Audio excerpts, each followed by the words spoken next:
بسم اللہ الرحمن الرحیم۔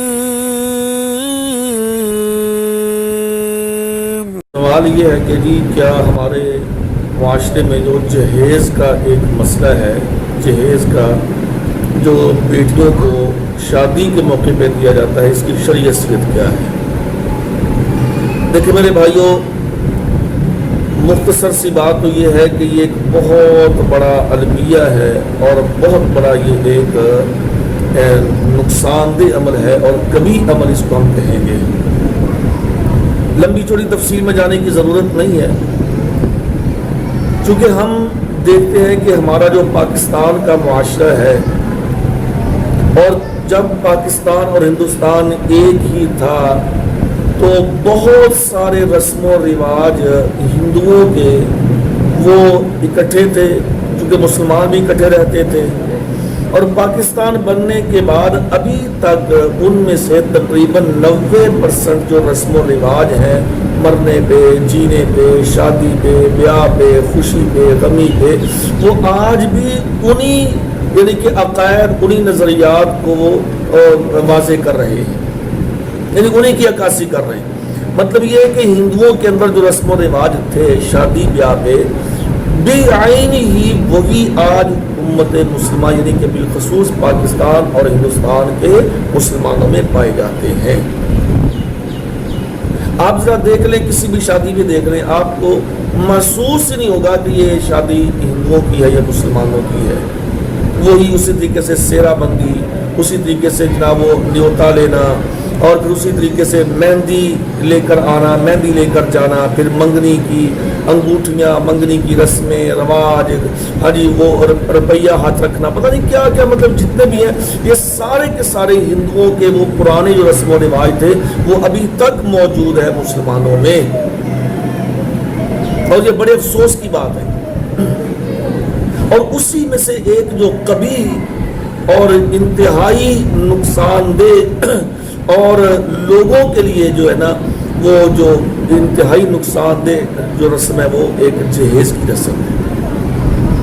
اصل میں بات یہ ہے کہ جو ہندو تھے نا، ہندو وہ اپنی بیٹیوں کو وراثت میں حصہ نہیں دیتے تھے، اور یہ بات سارے جانتے ہیں، یہ میں نہیں آپ سبھی جانتے اس بات کو، کہ بیٹی کا پیدا ہونا ہی ان کے لیے ایک بڑا عذاب ہوتا تھا، اور یہ پرانے مشرکین کی بھی یہی دین تھی، جس کے بارے میں اللہ رب العالمین نے واضح فرمایا قرآن مجید میں کہ بِأَيِّ ذَنبٍ قُتِلَتْ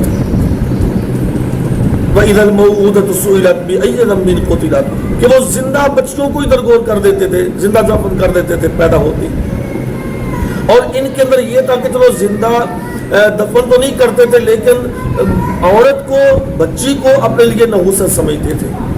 اور کس قدر افسوس کی بات ہے اور کس قدر ڈھائی کی بات ہے کہ آج وہی طریقہ مسلمانوں کے اندر بھی، ہمارے پاکستان کے اندر بھی یہ رائج ہے کہ یہ فلاں عورت کو طلاق کیوں دی، اس کو بیٹیاں ہی بیٹیاں ہوتی ہیں، بیٹا ہوتا ہی کوئی نہیں۔ ارے اللہ کے بندے، اللہ کا خوف کر، اللہ کا خوف کر، اللہ سے ڈرنا چاہیے۔ بیٹیاں بیٹے دینا تیرا یا عورت کا تمہارا کام ہے؟ یہ تو اللہ رب العالمین کا کام ہے، جس کو بیٹیاں دے، جس کو بیٹے دے، جس کو چاہے کچھ بھی نہ دے۔ سورہ شورا کے اندر اللہ رب العالمین نے یہ آیت نمبر 49 اور 50 میں بڑی وضاحت کے ساتھ فرمایا ہے۔ اور پھر کیسا مسلمان ہے کہ جو کہتا جی یہ عورت اس سے بیٹیاں ہی پیدا ہوتی ہیں، بیٹا پیدا ہی کوئی نہیں ہوتا۔ اپنی سوچ کا علاج کروانا چاہیے، اپنے اسلام کی خیر کرنی چاہیے، اپنے ایمان کا جائزہ لینا چاہیے کہ میرے اندر کتنا ایمان ہے۔ تو یہی گندی رسم جو تھی وہ جہیز کی، یہی ان سے چلی ہندوؤں سے، اور وہی مسلمانوں نے اپنا لی کہ بیٹیوں کو حصہ نہیں۔ میں یہ دعوے سے کہہ سکتا ہوں، اور کتنے لوگ ہیں جو مجھ سے زیادہ اس بات کو جانتے اور سمجھتے ہیں کہ جی جنہوں نے اپنی بیٹیوں کو جہیز میں اتنا کچھ دے دیا، ٹرک بھر کے دے دیے، اور جب انہوں نے وراثت میں حصہ مانگا تو ان کو یہ کہہ کے پیچھے کر دیا، ان کو یہ کہہ کے رد کر دیا کہ تم کو ہم نے جہیز میں سامان ہی دیا تھا۔ بیٹی کو جہیز کا سامان نظر آتا ہے تو جو بیٹے کو کاروبار کے لیے دکان بنا کر دی ہے، بیٹے کو گاڑی لے کر دی ہے، بیٹے کو مکان بنا کر دیا ہے، وہ نظر نہیں آتا۔ کیسا انصاف ہے اور کیسا اسلام ہے؟ شرم آتی ہے ایسے لوگوں کو مسلمان بھی کہتے ہوئے کہ جو اپنی بیٹیوں کا اور ایسے بھائی کے جو اپنی بہنوں کا حق کھا کے کہتے ہیں کہ جی ہم مسلمان اور ہم حج کے لیے جاتے ہیں، قربانیاں کرتے ہیں، یہ کرتے ہیں وہ کرتے ہیں۔ افسوس کرنا چاہیے اور اپنے اسلام کی خیر کرنی چاہیے۔ تو باہر کیف یہ جو کبھی رسم ہے جہیز والی، یہ بھی اسی سے ایک ہے کہ جہیز دے دو اور اس کے بعد بیٹی کو حصہ نہیں دیا جائے گا اس کو اس کی وراثت میں۔ اگر بیٹی وراثت مانگتی ہے تو جناب پھر بھائی کہتے ہیں، بلکہ میں نے خود سنا ماں کہتی ہے، ماں بیٹا اپنے بھائی کے نام اپنی جائیداد لگا دو، اپنی زمین لگا دو، جو بھی تیرے حصے میں 2-4 ایکڑ آتی ہے، اگر نہیں تو پھر ساری زندگی تم ان سے کٹ جاؤ گی۔ وہ کس طرح کی سنگ دل ماں ہوگی اور کس طرح کے وہ ظالم ترین بھائی ہوں گے، اللہ کو کیا منہ دکھائیں گے، کیا جواب دیں گے اللہ تبارک و تعالیٰ کو۔ تو یہ رسم پوری کر کے جہیز کی، لو جی اس کو اس کا حصہ دے دیا۔ اچھا باہر کیف اب چلتے چلتے اب وہ رسم اس قدر عام ہو چکی ہے کہ اس جہیز کی وجہ سے کتنی بیٹیاں ہیں جو اس وقت اپنی عمر گزار چکی ہیں اور بیٹھی ہیں اور ان کا رشتہ نہیں ہو رہا۔ اور کس قدر افسوس کی بات ہے کہ جو آگے والے لوگ اللہ ہدایت دے، بس اللہ ان کو ہدایت ہی دے، ہم یہی دعا کر سکتے ہیں کہ وہ بھی آگے سے مطالبہ کرتے ہیں کہ جہیز میں کیا دو گی، بیٹی جہیز میں کیا لے کر آئے گی۔ ارے اگر اتنا غیرت مند ہے تو ویسے تو کہتا ہے کہ میں بڑا غیرت مند ہوں، بڑا غیرت مند ہوں، میری فلاں قوم ہے، فلاں برادری ہے، میں جھکتا نہیں، بکتا نہیں، یہ نہیں وہ نہیں۔ تو اب اتنا فقیر اور مانگت ہو گیا ہے کہ اپنی بیوی کے سامان کو یعنی کہ اس کے سامان کے اوپر نظر رکھے ہوئے تیری کہ جی وہ کیا لے کر آئے گی، وہ کیا لے کر آئے گی، وہ کیا لے کر آئے گی۔ اور پھر آگے سے جناب بیٹی والے بھی کہتے ہیں جی اگر ہم نے نہ دیا تو ہماری تو ناک نہیں رہے گی، ہماری تو ناک کٹ جائے گی، اپنی ناکیں بچواؤ، ہاں جی، اور اپنے اسلام کا جنازہ نکاؤ۔ میں نے اللہ کی قسم ایسے لوگوں کو دیکھا ہے کہ جنہوں نے اپنی بیٹیوں کی شادیوں پر قرض لیا، بینک سے قرض لیا، اپنی زمین پلج رکھ کے، ہاں جی، اور تقریباً آج تقریباً 20 سال ہو گئے ہیں، 20 سال کہ ابھی تک وہ قرض نہیں اتار سکے اور زمین بینک کے پاس ہے۔ کیا فائدہ ہے؟ اسلام یہ دعویٰ دیتا ہے۔ اسلام تو شادی کو بالکل آسان بناتا تھا، جس کا پتہ ہی نہیں چلتا تھا۔ عبد الرحمن بن عوف رضی اللہ عنہ شادی کر کے آگے پیارے پیغمبر نے فرمایا کہ عبد الرحمن شادی کر لیے، تیرے کپڑوں کے اوپر زعفران کا رنگ نظر آ رہا تھا، شادی کر لی ہے؟ یہ اللہ کے رسول شادی کر لی۔ فرمایا کہ بتایا ہی نہیں، اولم ولو بشاۃ، یار ایک بکری کا ولیمہ ہی کر دے۔ اتنی آسان تھی شادی، اتنی آسان، اور آج کے معاشرے میں مشکل ترین بنا دیا گیا اس کو۔ آج اس دور میں زنا آسان ہے، اس دور میں بے حیائی آسان ہے، اور شادی کرنا مشکل ہو گیا ہے۔ کیوں؟ یہ رسم و رواج ہی ہم سے نہیں ختم ہوتے۔ رسم و رواج کون پورے کرے گا بھائی؟ یہ جہیز کی لعنت، ہاں جی، یہ ماں باپ پورے کرے گا کون؟ نہ وہ پوری ہو اور نہ بیٹی کا ہاتھ جو ہے وہ پیلا کیا جائے۔ تو اس لیے میرے بھائیوں یہ سخت ترین، ہاں جی، یہ قبیح ترین یہ رسم ہے جو ہمارے مسلمانوں کے اندر سرایت کر چکی ہے، اس کو چھوڑا نہیں جا سکتا۔ اچھا میں یہاں سے تھوڑی سی ایک بات کہتا ہوں، کچھ لوگ اس کو جناب سنت قرار دیتے ہیں، سنت کہتے ہیں یہ پیارے پیغمبر کی سنت ہے۔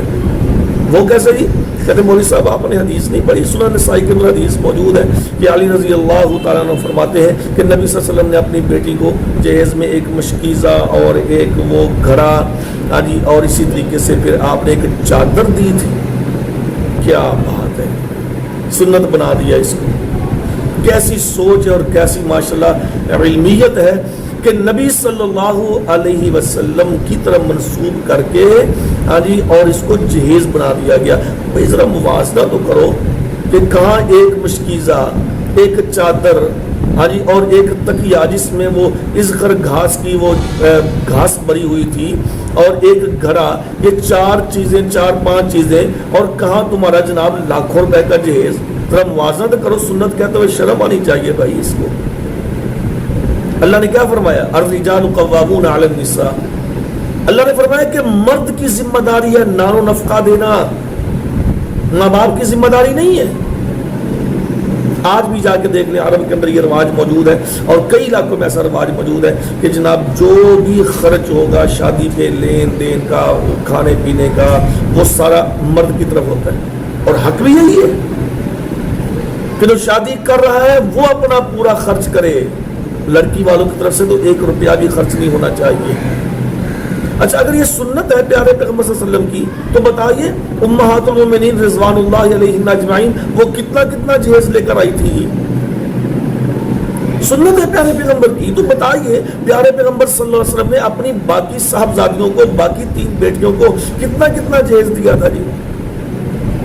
سنت ہے پیارے نبی صلی اللہ علیہ وسلم کی، تو بتائیے صحابہ کرام میں سے کسی ایک نے اپنی بیٹی کو جہیز دیا ہو، اس کی کوئی تفصیل ملتی ہو، اس کی کوئی کتاب ملتی ہو؟ اللہ کا خوف کرنا چاہیے، اس کو سنت کہتے ہوئے اللہ سے ڈرنا چاہیے۔ اور یہ بات بھی بڑی معروف ہے سیرت کی کتابوں میں، البدایہ والنہایہ میں یہ بات موجود ہے کہ علی رضی اللہ تعالی عنہ درہ بیچنے نکلے تھے، تو عثمان رضی اللہ عنہ نے ان کو درہ بھی دے دی، اور ان کو وہ 480 درہم یا دینار کے عوض اس کو خرید بھی لیا اور واپس بھی کر دی۔ اور انہی پیسوں سے پیارے پیغمبر صلی اللہ علیہ وسلم نے فاطمہ رضی اللہ عنہ کا یہ تھوڑا بہت سامان تھا یہ انہوں نے تیار کیا، لیکن ہاں ایک گفٹ ہوتا ہے، گفٹ ایک تحفہ ہوتا ہے۔ میں اپنے کسی دوست کی شادی پہ میں اس کو کوئی چیز تحفے میں دے دیتا ہوں، میں اپنی بیٹی کی شادی کے موقع پہ میں اس کو کوئی ایک چیز تحفے میں دے دیتا ہوں، تو اس کو جہیز کہا جائے گا؟ اس کو جہیز نہیں کہا جاتا، جہیز کا تو نام ہی وہاں پہ نہیں تھا۔ تو اس لیے میرے بھائیوں اب لمبی چوڑی تفصیل میں جانے کی ضرورت نہیں ہے، باہر کیف اس لعنت کو اپنے سے دور کرنا چاہیے اور اس سے کنارہ کش ہونا چاہیے، اور اس رسم کو اپنے اندر سے ختم کرنا چاہیے۔ یاد رکھیے اگر یہ قبیح رسم نہ ختم کی گئی تو بڑے بڑے خاندان تباہ و برباد ہو جاتے ہیں۔ میں نے اللہ کی قسم میں نے ایسی طلاقیں دیکھی ہیں جس میں جہیز پہ لڑائی ہوئی ہے، جہیز پہ۔ میرے پاس ایسے کئی فتوے آئے ہیں، ہاں جی کئی ایسے مسئلے آئے ہیں۔ میرے پاس ایک ایسا فتویٰ آیا کہ جناب لڑکے نے لڑکی کو طلاق کیوں دی کہ جناب تم نے جہیز میں تم نے کہا، تمہارے والدہ نے کہا تھا ٹی وی دیں گے، ٹی وی نہیں دیے، یہ کراچی کا مسئلہ ہے۔ میرے پاس ایک ایسا فتویٰ بھی آیا کہ جس میں جناب لڑکے نے طلاق کیوں دی کہ جی ہم نے ان کو کہا تھا کہ موٹر سائیکل دیں گے لیکن انہوں نے موٹر سائیکل نہیں دی، اور اسی وجہ سے پھر لڑائیاں اور جھگڑے، اور پھر آگے دور تک، اور پھر آگے سے جو ماں ہوتی ہے کہ جو ساس ہوتی ہے وہ کہتی ہے کیا لے کر آئیے اپنے گھر والوں سے، کیا لے کر آئیے اپنے ماں باپ کے گھر سے، جو آج ہماری چارپائیاں ہمارے بستر استعمال کر رہی ہے۔ اور اس وقت بچی کے لیے ڈوب جانے کا مقام ہوتا ہے۔ کبھی سوچ، کبھی بیٹھ کے کبھی اس کو سوچنا چاہیے، کبھی سوچنا چاہیے کہ میرے ساتھ اگر یہ معاملہ ہو، ہاں جی میرے ساتھ یہ معاملہ ہو، مجھے کوئی کہے گا تو کیا لے کر آیا اپنے گھر سے، تو کیا کیفیت ہوگی اس وقت مجھ پر۔ اللہ کے لیے سوچنا چاہیے، غور و فکر کرنا چاہیے، اور